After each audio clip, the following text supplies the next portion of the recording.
अरविंद केजरीवाल के जेल से बाहर आने पर विपक्षी गठबंधन को बाकी 4 चरण के चुनाव प्रचार में नई धार मिलने की उम्मीद है, लेकिन सत्ताधारी गठबंधन ने साफ कर दिया कि केजरीवाल के खिलाफ उसके सियासी हमले पहले की तरह कायम रहेंगे। अरविंद केजरीवाल जी को 1 तारीख को दोबारा जेल जाना होगा। आज बड़ा स्पष्ट हो गया। अरविंद केजरीवाल और आम आदमी पार्टी कहती थी वो ईमानदार हैं, उन्होंने कोई करप्शन नहीं की, कोई बेईमानी नहीं की, तो फिर उनको 1 तारीख को जेल क्यों जाना होगा? आज दिल्ली और देश के लोग पूछ रहे हैं, अरविंद केजरीवाल जी, इतनी बड़ी करप्शन, इतने बड़े घोटाले कि कोर्ट भी आपको केवल 15 दिन के लिए छोड़ती है, जैसे हार्डकोर क्रिमिनल को छोड़ा जाता है, और वापस आपको 1 तारीख को जेल आना होगा। अगर आप ईमानदार थे, आपने करप्शन घोटाला नहीं किया, शराब के पैसे नहीं लिए, तो जेल क्यों जाना पड़ रहा है? आज दिल्ली के लोग आपसे सवाल पूछ रहे हैं। केजरीवाल को जेल या बेल के बजाय सबसे पहले उससे मुख्यमंत्री पद से हटाना चाहिए। वो हजारों करोड़ रुपए के शराब घोटाले के एक अभियुक्त हैं, और वो अभियुक्त अब तक जेल में था, और आगे भी 1 जून के बाद उसको जेल में जाना पड़ेगा। तो जेल में जो अभियुक्त है वो सरकार कैसे चला सकता है? ये एक बड़ा प्रश्न है। सवाल संवैधानिक प्रावधानों का नहीं है, सवाल नैतिकता का है। ईडी की चार्जशीट में भले ही अरविंद केजरीवाल को शराब नीति घोटाले का मुख्य आरोपी बताया गया था, लेकिन विपक्षी गठबंधन उन पर लगे आरोपों को सियासी बदले की कार्रवाई बताता है।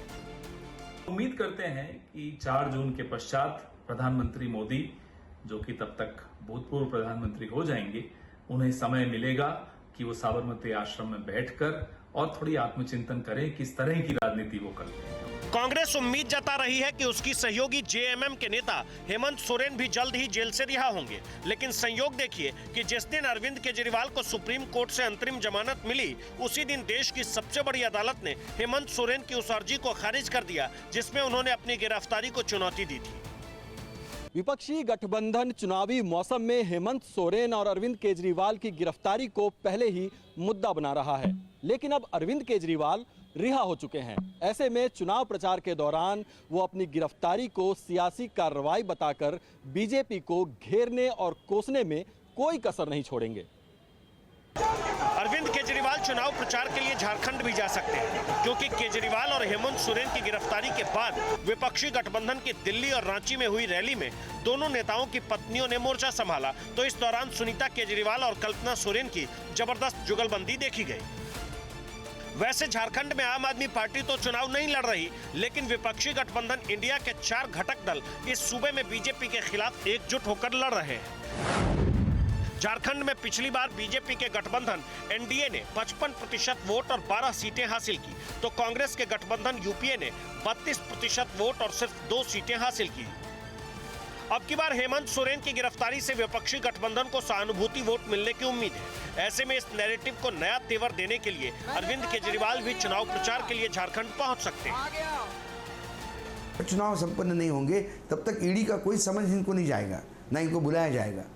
ये जो एक नई पोजीशन कोर्ट ले रहे हैं, ये भी सब समझ रहे हैं, लोग भी समझ रहे हैं कि ये जो सरकारी एजेंसी है, ये चुनाव के टाइम पे कैसा सत्ता पक्ष को मदद करने का प्रयास करती है, तो इसको कहीं ना कहीं ध्वस्त करना था। तो मुझे लगता है कि सर्वोच्च न्यायालय ने जो आज निर्णय दिया, लेकिन क्या इसी अनुशंसा से आने वाले समय में हेमंत सोरेन को भी जमानत मिलती है, ये भी देखना होगा, क्योंकि ये सारी बातें हेमंत सोरेन को भी लागू होती है, ऐसा कम से कम एक दिखाई तो देता है वर्तमान में। अरविंद केजरीवाल अच्छे वक्ता है, जनता से जुड़ने की कला भी बखूबी जानते हैं। ऐसे में चुनाव प्रचार में उनका विक्टिम कार्ड खेलना लाजमी है, लेकिन बड़ा सवाल ये कि क्या इससे विपक्षी गठबंधन की सीटों में इजाफे का कमाल हो पाएगा?